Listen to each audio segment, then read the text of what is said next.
This is Global Order, where we reimagine world affairs. In setting the clock closer to midnight, we send a stark signal.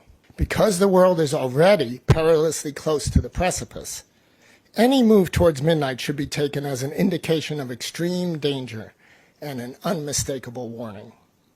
Every second of delay in reversing course increases the probability of global disaster. The countries that possess nuclear weapons are increasing the size and role of their arsenals, investing hundreds of billions of dollars in weapons that can destroy civilization many times over. Meanwhile, arms control treaties are in tatters, and there are active conflicts involving nuclear powers. The world's attempts to deal with climate change remain inadequate, as most governments fail to enact the financing and policy initiatives necessary to halt global warming. There is hope. We certainly believe that the clock can be moved back, and there are many actions that can be taken. Our concern is that over the past year, those actions are not being taken.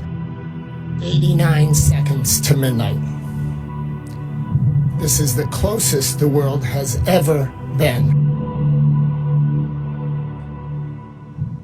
What you just heard was the chair of the Science and Security Board of the Bulletin of Atomic Scientists talking about the Doomsday Clock.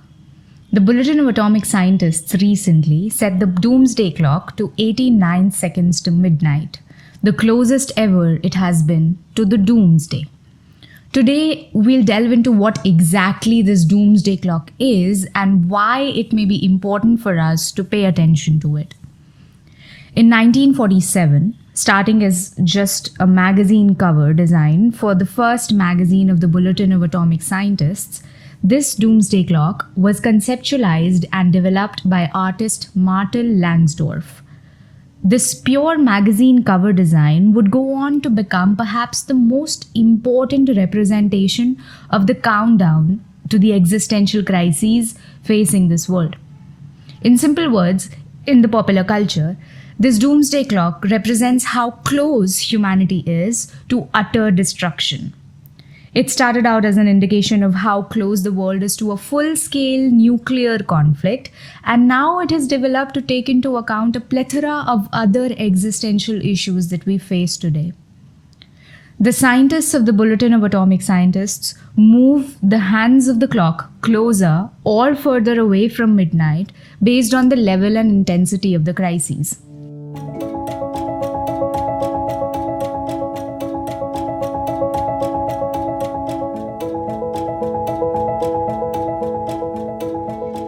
Ever since man split the atom, the world powers have devised new and improved ways of maintaining strategic superiority over each other.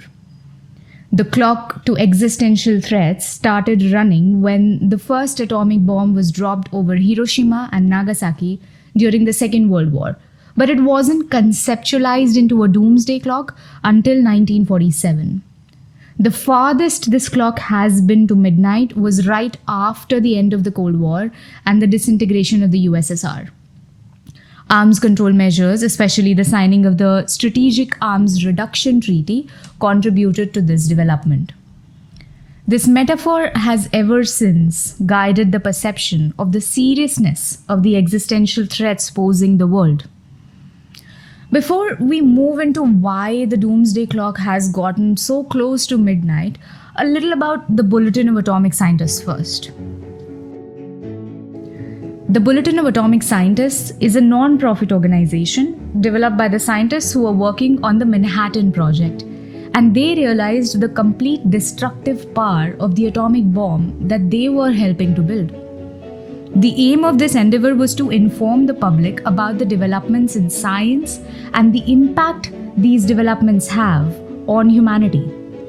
It was born out of the conscience of the scientists who knew that they, in fact, had created a doomsday device.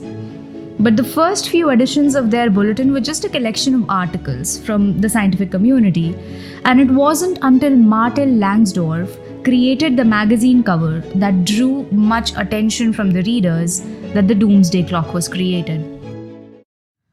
When the scientists drew the minute hand of the clock 89 seconds away from midnight, it became clear that the world was not very far from utter destruction. The midnight here meaning the situation of complete destruction. While some may call it an exaggeration, it is still very important to pay attention to what this development is trying to tell us. There is a lesson to be learned from this clock each time it strikes a time. Today, we are faced with a wide range of existential threats. All the bilateral arms control measures between major nuclear weapon states have disintegrated, and the new arms control measures seem to be far from a possibility at the moment. Multilateral treaties such as the Nuclear Non-Proliferation Treaty refuse to be reformed to take into account the new global realities, and they are consistently met with a deadlock. The situation in the Middle East remains precarious, with Iran being on the brink of nuclear weapons breakout capability, and Israel is keeping a close eye on it. With the coming of President Donald Trump in the United States, the sanctions on Iran might increase, creating an even further rift between Iran and the United States. Russia's war in Ukraine continues to erode its relations with the West even further, reducing the possibility of negotiating any arms control treaty. Not just nuclear weapons, climate change is another threat looming over humanity's existence. The Bulletin of Atomic Scientists believe that the international community has failed to come to tangible conclusions for tackling climate change issues and have failed to make progress on existing commitments. AI is another whole new challenge.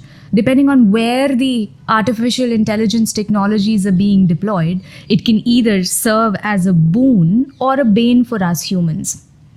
Nations are diverting AI-powered technologies for military development, basically creating new and improved ways of destruction.